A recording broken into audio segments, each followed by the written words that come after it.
on the last part of 1 Thessalonians kanina, which is chapter 5.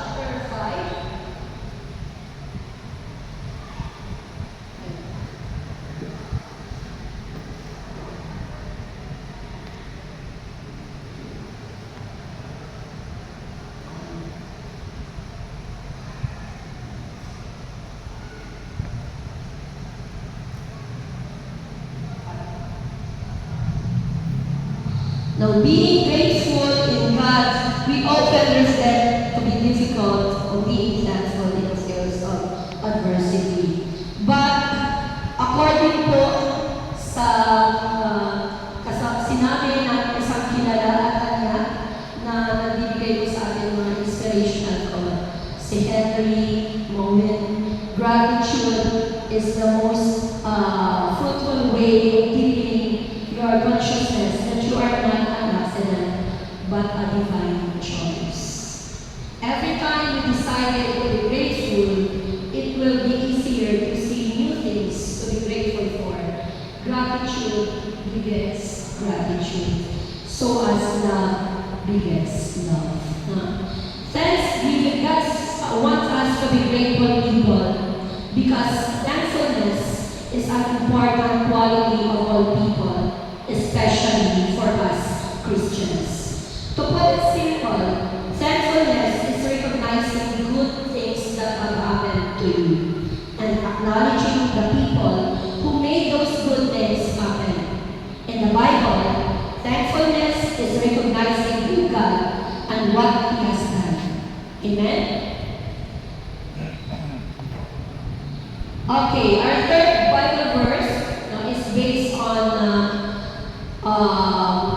Corinthians chapter 15, verse 58.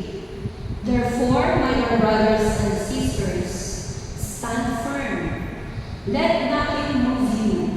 Always give yourselves fully to the word of the Lord, because you know that your labor is the Lord, in the Lord is not in vain. How to thank God? Ito yung palagi natin tanong. How can we thank God properly? Now, we can thank God, nabanggit kanina, we need to stand firm. This means to remain faithful to God. Be steadfast in faith and firmly committed to Christ and the gospel. We are also asked to give thanks by paying forward, doing God's work which is devoted to service to His people. At tayo po ay mapalad na tayo ay nasa community.